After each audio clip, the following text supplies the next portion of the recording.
understand you also have a podcast which you started during the pandemic. So I think same tayo. I know. Because of COVID, somehow it opened doors for us. Yeah. So What made you start your podcast? because of the pandemic, I saw like humanity is so messed up na. Yeah. Then people are dying. So it led me to question like what's it all for? And I wanted to hear perspectives from different Other people. Na kung ano, what their take on life is. Yeah. And Do perspectives lang nila. Do you ever interview someone who you don't agree with? And how would you like tell them like, I don't agree with that? Yeah, I just voice out kasi What you may say? healthy discourse naman. Yeah. Sometimes I think about that because as a person, I'm a very like, I don't like arguments. I'm like a people pleaser type of thing. Like I don't like people feeling uncomfortable. Whereas my sister's like she'll do her own thing. So like sometimes when I don't agree with a guest on our podcast, I'm like, how do I tell them like, no, that's not how I feel. I have a hard time saying that. So But it's I hard to think be a it's good. solo host. It's so hard. So I commend you. Bro, it's good to have those disagreements because that's where you The content comes. That's where you come out, or Yeah. that's where you're known, or what your stances are. Yeah. Because if you just nod along, you don't reveal yourself totally. I'm learning how to do Or that. parang, as you say, people pleaser. So you're not you. Yeah. So you're not authentic. You know what? Ouch. No. You know what? It's more like I feel bad if someone feels bad. But when it comes to like disagreeing with an opinion, I can say it like, oh, I don't necessarily agree with that. But what do you think about this? So Yeah, it is hard to do a podcast. Well, one with my sister who we have very like opposing opinions for some things. But co-host kayo. But thank God I have a co-host. Kasi sometimes when you have nothing else to say, it's like she'll pick up and she'll know. What about you? What if kayo yung nag-argue na kayo yung hosts pero you're the one Oh, we have splashing? a lot. Kasi my sister would tell me like, you know what? You always say like. Why don't you stop saying like? And then while we're interviewing someone else, say like. She's like na naman. On the podcast with a guest, I'm like, I'm gonna kill you. And syempre it throws me off track. And she's just her usual stuff. So off cam, I'll be like, can you stop telling me off our usual things? But then when we have a podcast where it's just me and her, we do get into arguments. What about you? You have to think of like questions after. Actually, I just have the outline in my head or naka-bullet points lang. But I don't really have set questions. It's not the showbiz style like the Boy Abunda approach. Fast talk. This is more of parang sa bahay lang yung vibe, candid. Nice your house. I love it. Thank you. Very nice setup. We can talk about something deeper given itong background. Parang di pwede superficial yung sa ganitong setup, right? Your podcast is about my themes, diba? Sexytime podcast. So it's mainly about sex and what yung mga taboo. So it's what people don't normally open up talk about, right? I know. Actually, I was. So what led you to start it? So it kind of revolves around the whole sexual wellness realm.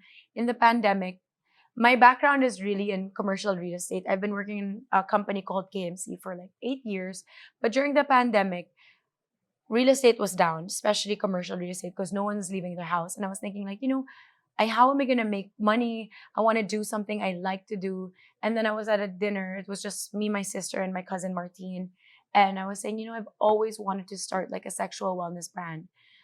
Because I was saying like, amongst my friends, I'm always that friend who's like, have you tried this like lubricant? Have you tried this? And all of them are like, oh my God, like, syempre, coming from an all-girls school, they're like, you're so crazy. But I also think it's that I grew up with a family of like my mom who's also very frank, a lot of girl cousins. I'm quite open to those things. So when I talk to my friends about those things, they're like, oh my God, that's so crazy. Anyway, so I said, you know what? I really want to start a brand that people can relate to. And I also noticed like when you talk about sex, people always want to talk about it, but they're shy, but they'll message me privately about it. So I knew there was something there.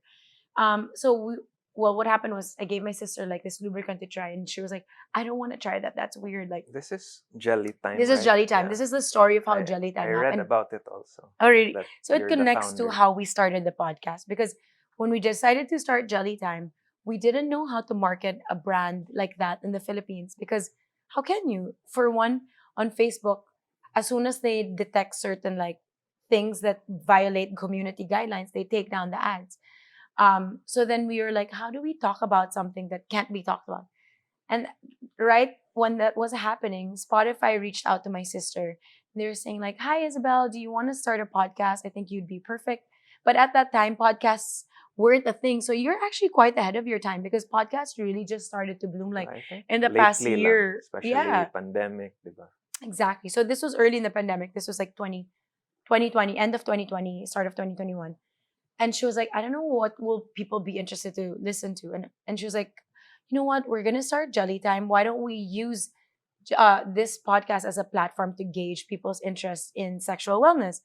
And we were like, oh my God, this is crazy. Like, we're gonna do a podcast about sexual wellness. Like, what if people shun us for it? And then, so it was supposed to just be my sister. And she was like, you know, it's not fun kapag ako lang. Kasi I'm more like, I'm more open to those things. My sister's a bit more reserved. So she's like, please come on. And I was like, I'll do for a few, but I don't want to do any, especially because back then there was no camera pa. So I was like, okay lang, voice lang naman. So we did our first episode and our first guess who? Sin. Our mom. So our first And guest, she was open to too talk about open it. nga eh. The podcast did so good that first episode. Really? But she comes from an older generation. I di know, ba? it's weird. Supposedly, but she's known naman for I her know. frankness. Di ba? I know. Her generation is like the boomer generation. That's the generation I struggle with in terms of communicating about the brand. At least, for example, someone who works with us in Jellytime had to quit because her mom found out she's working for a sexual wellness company. She was like, that goes against our values. And of course, I just have to understand. Like, you have to respect that. But at the same time, our approach to the way the boomers talk about like sexual, like things like that should be banned is like, no, these things happen. Our country is so overpopulated, and the reason why is because people don't know about these things because no one wants to talk about it. So like, if we can be the voice for people in a way that's relatable, then we could do so much for our country. Like, did you know one of the, like, something we learned was one of the biggest things that can help alleviate poverty in a country like ours is for people to be educated, not to be educated just to space out their pregnancies. Meaning, we don't even have to tell them don't have sex. It's like, you can have your pregnancy this year and wait 3 years before you have your next. Yeah. And that can help Planning, alleviate no? Proper poverty. Yeah, planning. family planning. But 'Cause- people don't know that. Because of poverty, they just keep making babies Yun without nga, wala any- silang ginagawa doon. Sige, let's do it na. Wala silang... Yeah. And it's not Walang also their control. fault that they don't have access to that education. Kaya sabi, my sister and I were saying, the superficial, how it looks from the outside is like, yeah, we're trying to sell lube toys, but there's so much more to what we're trying to do. We want people to be able to talk about sex, like sexual health, not just the act of sex, openly, freely, where they're not like ashamed to ask, like, is it this? How to properly wear a condom?